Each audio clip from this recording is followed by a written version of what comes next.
engagement cannot happen. A man who rejects the kola nut rejects our ancestors and rejects the blessing of this union.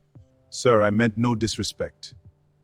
I did not understand the meaning of the kola nut. Marcus had waited years to marry the woman he loved. He flew across the ocean, stood in front of her family, and smiled with his whole heart. Then a small brown nut was placed in front of him. And he said no.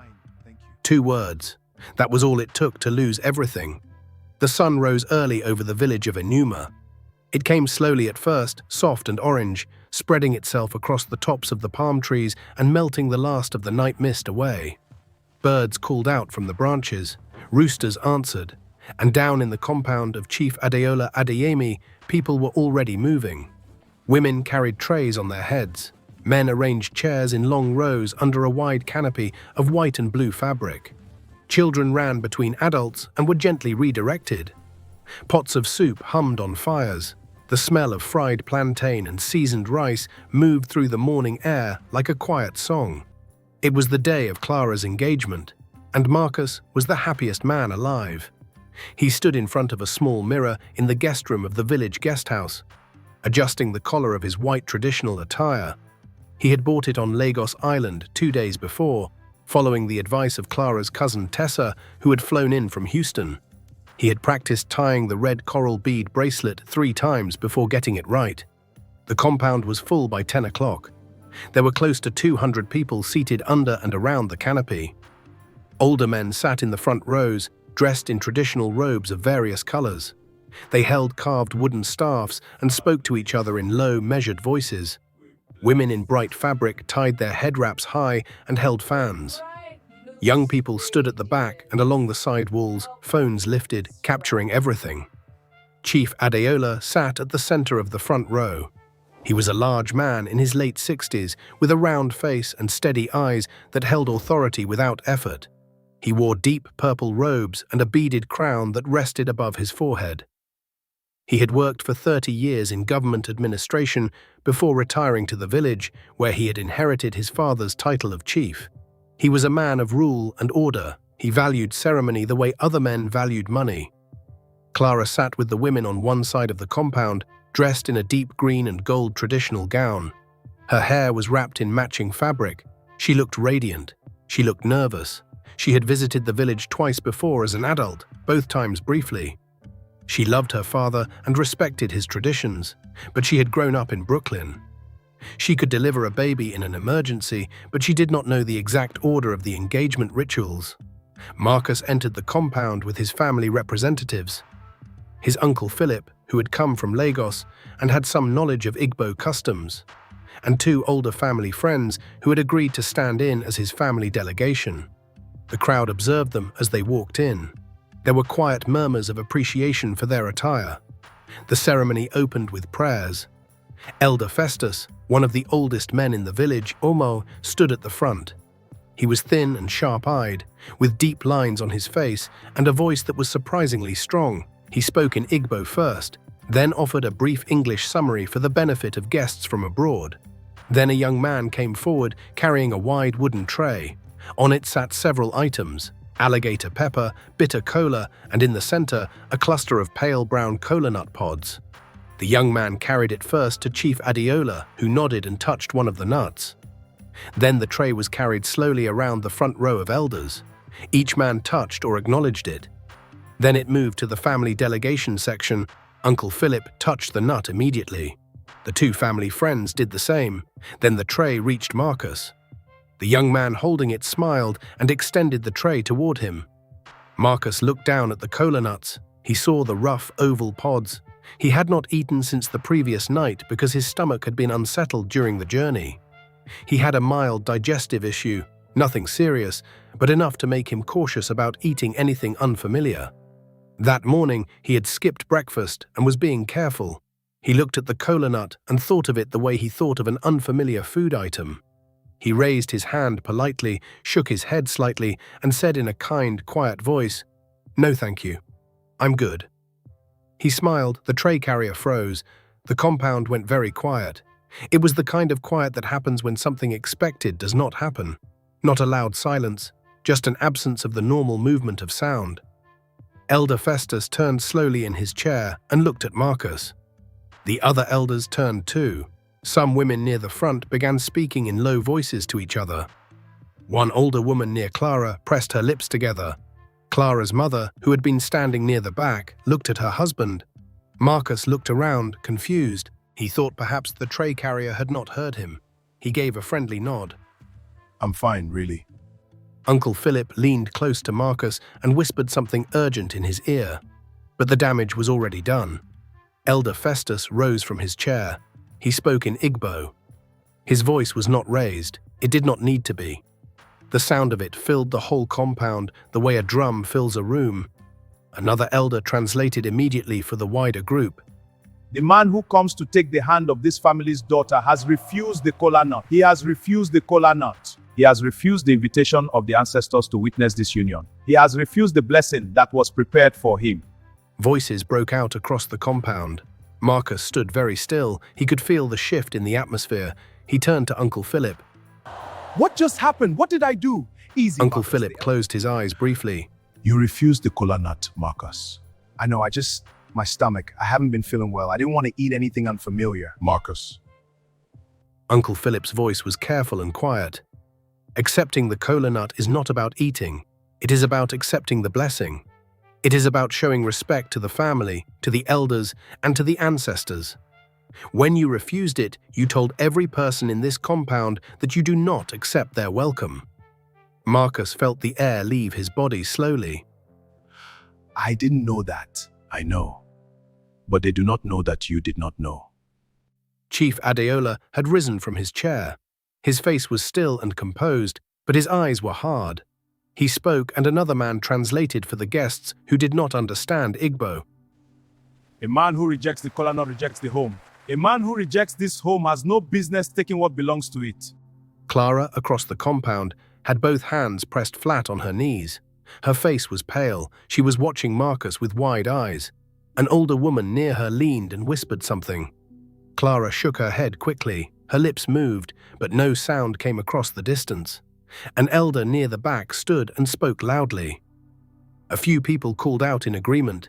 Another woman in the crowd turned to her neighbor and said loudly enough for those nearby to hear, "He came here knowing nothing. He has no respect. He should go back to America." Marcus heard these things. He stood straight and said nothing. His jaw was tight. His hands were still at his sides. He was not angry. He was lost. He felt the way a person feels when they walk into a room that has 100 rules no one mentioned and everyone around them already knows every rule by heart. He turned to Uncle Philip. Uncle Philip, can I explain? It was a health reason. I meant no disrespect. You can try. But wait. Let things settle first. But nothing settled. Chief Adeola called the senior elders into the inner room of the main house. The crowd outside remained. People were standing in groups now instead of sitting in rows. The organized ceremony had dissolved into the informal noise of a gathering that has lost its shape. A few relatives began quietly collecting the decorations nearest the entrance. Marcus sat on a bench near the edge of the canopy. His two family friends sat beside him without speaking. Uncle Philip had gone inside with a senior family friend to speak on Marcus's behalf. Marcus looked at his hands. He turned the red coral bracelet on his wrist. He thought about Clara. He thought about the 8 months of planning. The flights, the phone calls, the fabric, the ring that was sitting in a small box in his jacket pocket right now. A young man he did not know came and sat near him. His name was Victor, a distant cousin of Clara's who had spent 2 years studying in Canada before returning home. He spoke English clearly. I heard what happened. Everyone heard. You didn't mean it. Of course I didn't. My stomach has been off since the flight from Lagos. I just didn't want to eat anything. Victor breathed out. The thing is, the kola nut is not really about eating. It is the most important symbol in an Igbo ceremony.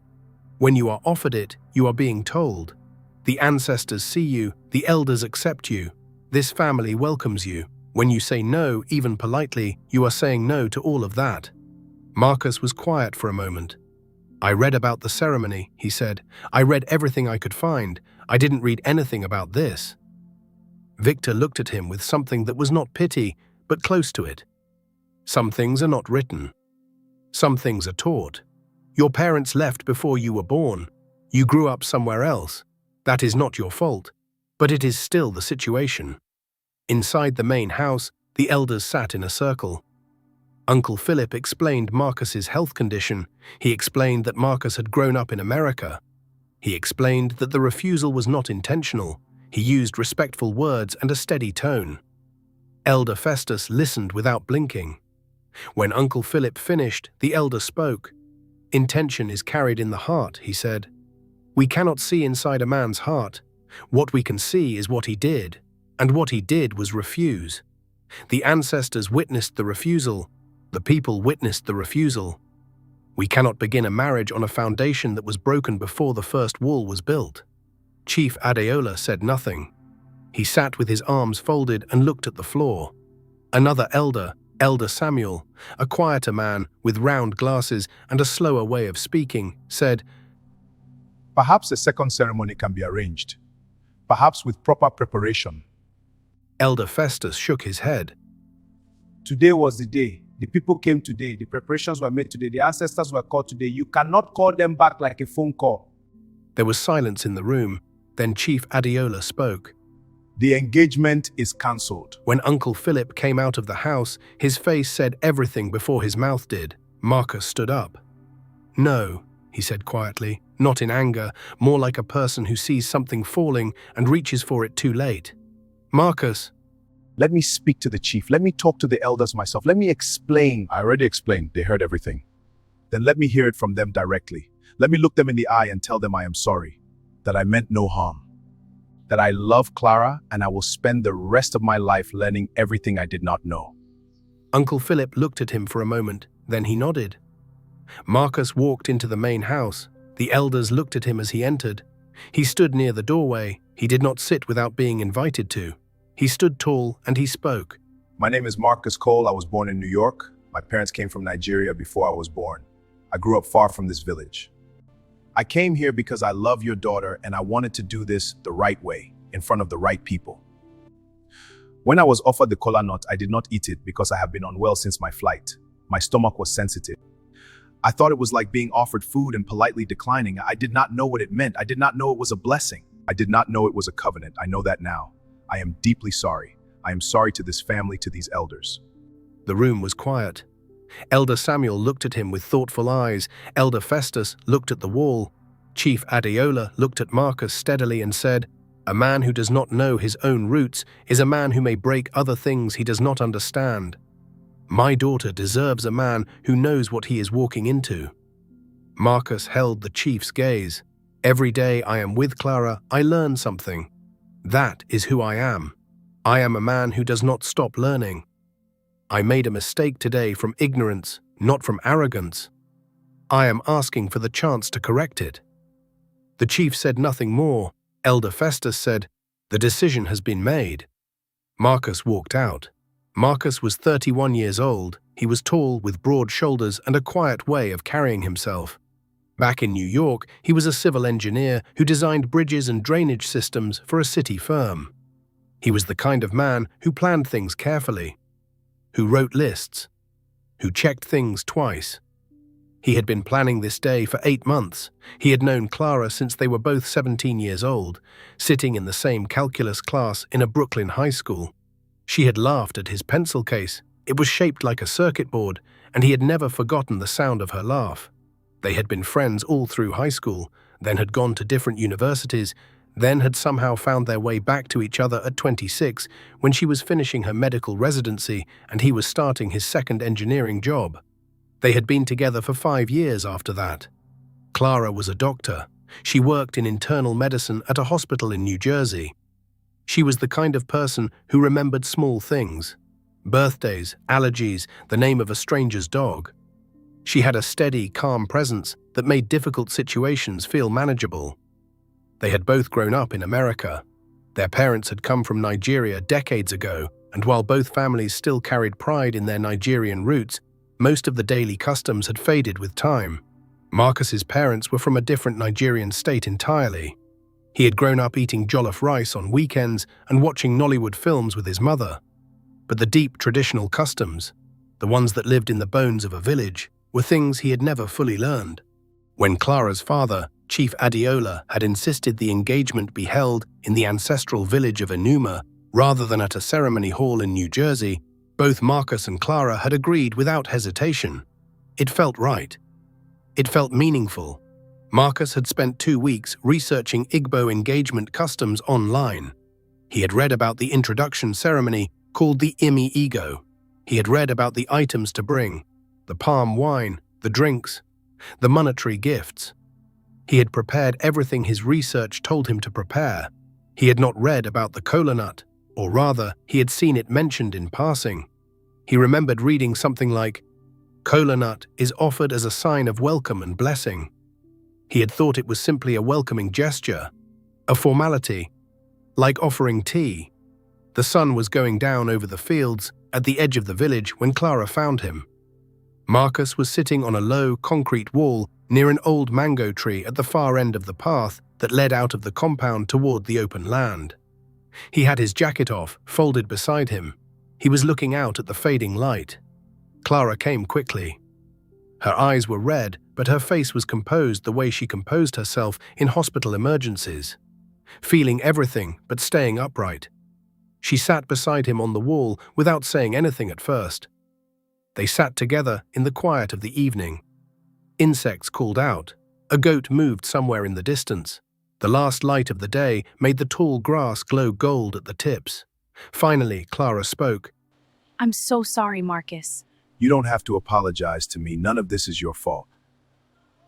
I should have told you about the kola nut, about everything it means. Her voice was tight. I knew we were coming here. I knew my father's traditions. I should have sat with you and gone through every single ritual. I should have done more research, Marcus said. We both should have done more, she said. Clara pressed the back of her hand against her eye. She was not a person who cried easily, but the tears came slowly anyway. I sat there, she said, and I watched it happen, and I couldn't move. I couldn't say anything. Because in that space, in front of all those people, I am my father's daughter. And my father is chief. And the moment those elders spoke, it was already bigger than me. Marcus looked at her. I know. Mamas, I love you. I didn't fly 14 hours to come home and lose you over something that started as a confusion. He almost smiled at that. Not a happy smile, the kind of smile that appears when something is both painful and true. What do we do? I don't know yet, but I am not accepting this. I am a 30-year-old doctor. I respect tradition deeply, but tradition exists to hold people together, not to break them apart. Your father. My father is a good man. He is proud and he is traditional, and right now he is hurt. But he is also someone who loves me. I have to believe that love is stronger than pride. And if it isn't? Marcus asked quietly. Clara looked at him. She took a slow breath. Then we figure out the next step together. But I am not giving up. Not yet. They sat there for a long time. The days that followed were difficult for Marcus. He stayed at the village guest house because his return flight was not for another 10 days, and changing it cost more than he had budgeted for.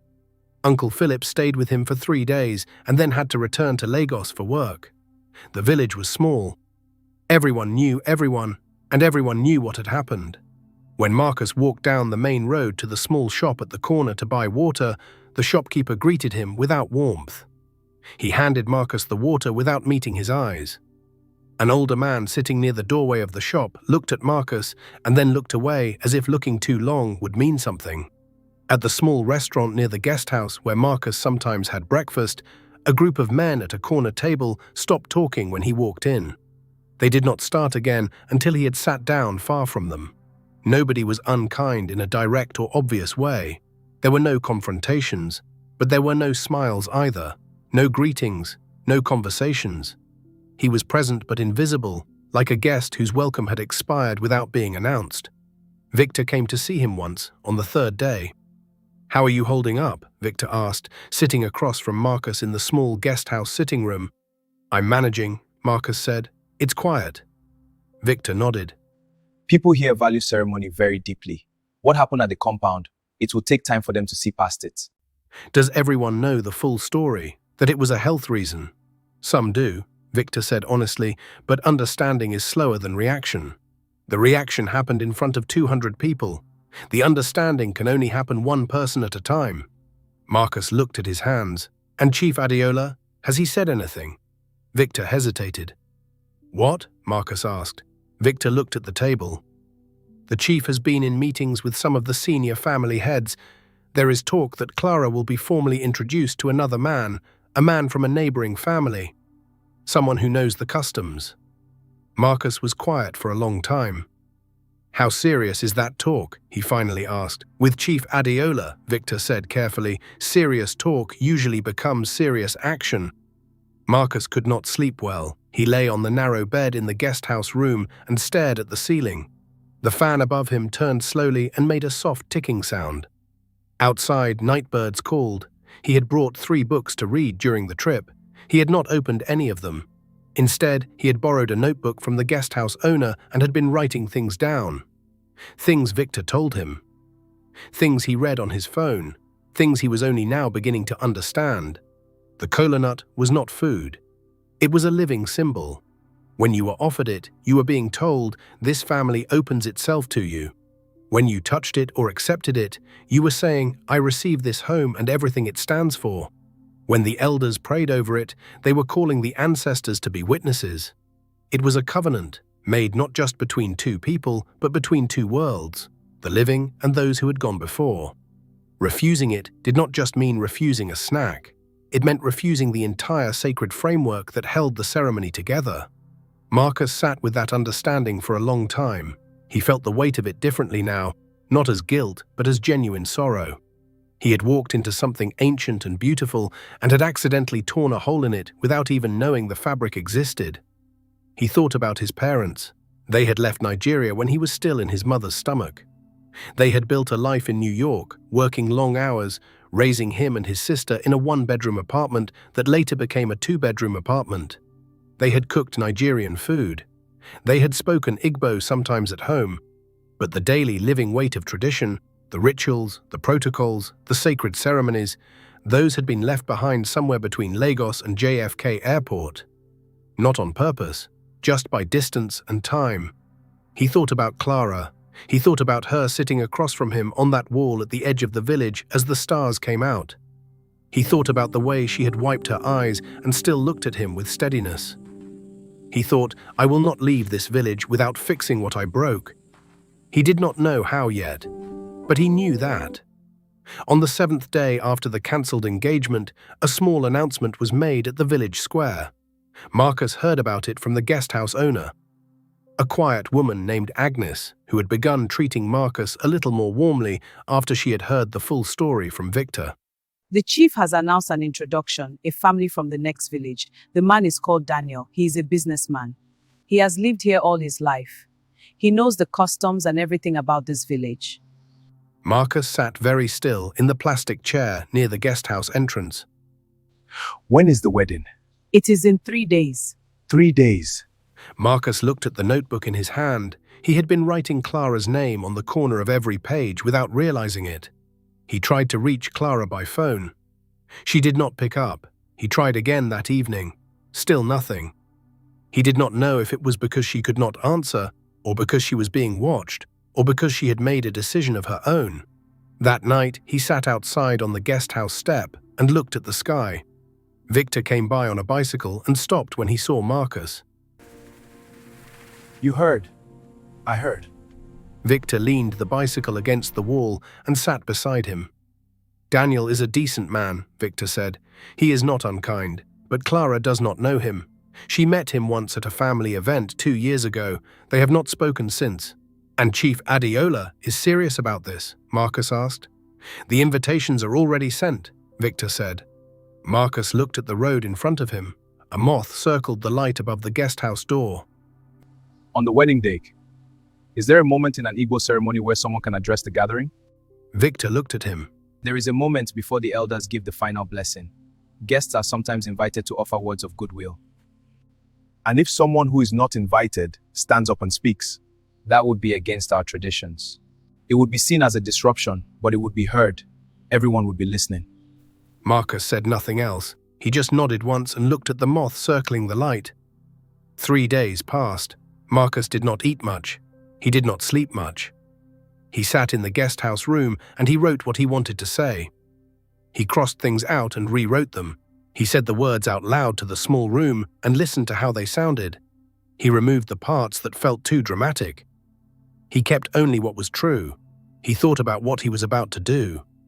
He was not going to the ceremony to cause trouble. He was not going to speak over the elders or dishonor the occasion.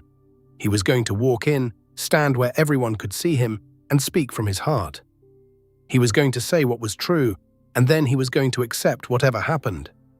He put on simple clothes, no ceremony wear. He wanted to look like a man who had come to speak, not to perform. He arrived at the compound as the ceremony was beginning. The setup was different from the engagement day, but still formal. White canopy, chairs in rows, elders at the front, family members on both sides. There were perhaps 150 guests. Drums played softly near the entrance. Daniel sat in the groom's section. He was a calm-looking man in his mid-30s, stocky, with a neat haircut and a blue and gold traditional outfit. He looked composed. He looked like a man who belonged there. Clara sat with the women of her family. She wore a deep red gown. Her back was straight. Her face was still. She was doing what she always did in hard moments. She was holding herself together from the inside. She did not look toward the entrance when Marcus walked in, but her hands, resting flat on her knees, pressed down slightly harder when a murmur went through the crowd near the back. People recognized him, heads turned, low voices moved through the rows like a slow wave. Marcus sat near the back and waited. The ceremony moved through its early stages. The elders prayed. The families were introduced. The kola nut was presented and accepted without incident. Each step flowed into the next with the smooth, practiced rhythm of people who had done this many times. Then came the moment Victor had described. Elder Samuel stood and said in both Igbo and English, "Before the final blessing is given, we open this gathering to words of goodwill from any who wish to offer them." 2 older relatives spoke briefly. A church pastor offered a short prayer. Then Marcus stood up. The crowd saw him immediately. The murmuring started again, louder this time. Heads turned. Someone near the front whispered sharply. Chief Adiola, seated at the front, went very still. His eyes found Marcus across the crowd. Marcus walked forward slowly. He did not rush. He did not look around nervously. He walked with the same steadiness he used when walking onto a construction site. Careful, purposeful, respectful of the ground he was stepping on. He stopped at a point where everyone could see him and hear him clearly. He looked at the elders first. He placed his right hand on his chest and bowed his head briefly, a sign of respect. Then he spoke. My name is Marcus Cole. Many of you know who I am. I came here 10 days ago to marry the woman I love. And because I did not know the meaning of the kola nut, I caused hurt to this family and to this community. I have thought about that every day since. The compound was completely silent. I grew up in New York. My parents came from Nigeria, but the daily living of these traditions did not make the journey with them. I did not grow up knowing what the kola nut means. I did not know it was a covenant. I did not know it was an invitation from the ancestors. I thought it was a polite gesture, the way you offer someone tea. I was wrong. I know that now. I am not standing here to ask you to change the ceremony that is happening today. I am not standing here to cause trouble or disrespect this gathering. I am standing here because I believe that every person in this compound deserves to hear the full truth before a decision that will shape 2 lives is made permanent. He looked at the elders. I have sat alone in that guest house for 10 days. I have read everything I could find about the kola nut. I have spoken with your own people and learned things I should have known long ago. I am not the same man who walked in here 10 days ago, not knowing what he was walking into. I am simply asking whether a mistake made out of ignorance, a mistake that was corrected the moment it was understood, is enough reason to separate 2 people who have chosen each other freely over 5 years with their whole hearts. His voice did not waver. I brought a ring that has been sitting in my pocket for 10 days. I bought fabric and wore it proudly. I prepared every item that was asked of me. I prepared everything except the one thing that mattered most, because no one told me and I did not know enough to ask. He looked at Clara then, just for a moment, directly. I love this woman. I've loved her since we were 17 Brooklyn. She is a doctor who gives her life to caring for others. She is kind and steady, and she is the most honest person I have ever known. And I want to spend every remaining year of my life learning what I do not yet know about her customs and her people. Not as a performance, as a commitment. His voice grew slightly quieter now, but still carried clearly across the compound. I am not asking you to forgive me because I deserve it. I am asking you to consider whether the consequences of that one moment have become larger than the moment itself, and whether love, real, chosen, lasting love, deserves a second chance. He stopped speaking. He stood where he was. He did not sit down, he did not move. For a long moment, nobody said anything at all. Then Daniel stood up. The crowd turned with a kind of collective surprise. Daniel was the groom. He was the one who stood to gain from the day continuing exactly as planned. Nobody expected him to speak. Not now, not like this. Daniel cleared his throat and looked at the elders. "I am going to say something," he said, "and I hope it is received with the respect in which I mean it." Elder Festus looked at him. Elder Samuel leaned slightly forward. Chief Adeola watched his future son-in-law with careful eyes. "I grew up here," Daniel said. "I know every custom. I know the kola nut from childhood. I know its meaning the way I know the sound of mourning in this village. I am grateful for that. It is one of the gifts of growing up rooted." He paused. But I have listened to what this man just said. And I want to ask a question to this gathering. He looked at the elders, then at the wider crowd. We teach our children that a person who makes a mistake and learns from it is more valuable than a person who never made the mistake in the first place. We teach that the purpose of correction is restoration, not permanent loss, that a home that welcomes the stranger, even the stumbling stranger, is a home that honors the ancestors. His voice was steady and unhurried. This man stumbled. He stumbled because of a distance that was not his fault. He came here in good faith, prepared in every way he knew how to prepare, and he stumbled at the door. And in these 10 days, he has sat alone in this village and learned and reflected and come back today not with pride, but with honesty. He looked at Chief Adeola. "Chief, sir, I have deep respect for you and for this family. You have treated me with great honor, and I do not take that lightly. But I must say this with full respect. What I have heard today from this man is not the voice of someone who is indifferent to our ways. It is the voice of someone who is willing to learn. And I believe, in my heart, that the tradition we are upholding today was always meant to protect the dignity of a woman and the foundation of a home, not to punish a man for the distance his parents traveled before he was born." He looked at the elders one more time. "I am asking, with full respect for your authority and your wisdom, to consider whether the right thing today is to continue this wedding or to restore what was broken in a different way. I will accept whatever the elders decide, but I wanted my voice to be in the room." Daniel sat back down. The compound was so still that the sound of a single bird calling from the mango tree near the wall could be heard by everyone. Chief Adeola sat with both hands resting on the carved arms of his ceremonial chair. He looked at Marcus, standing near the center of the compound. He looked at Daniel, sitting calmly in the groom's section. He looked finally at Clara. Clara was looking at her father. Her eyes were steady. She did not plead. She did not perform emotion for the crowd. She simply looked at her father the way a daughter looks at a father when she is trusting him to see clearly. Something in his face shifted, a very small shift, but those who knew him well could see it. Elder Samuel leaned toward Elder Festus and spoke quietly for a moment. Elder Festus listened with his eyes closed. Then the old man nodded once, slowly, the way a man nods when he has decided to change direction and is accepting the new path. Elder Samuel rose.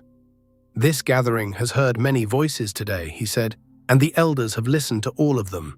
Tradition is not a wall, it is a foundation. A foundation exists to hold people up, not to hold them down." He looked at Marcus. "Young man, come forward." Marcus walked forward and stopped in front of the elders. He stood still. A young man came forward carrying the wooden tray. On it was a kola nut. Elder Samuel gestured toward it.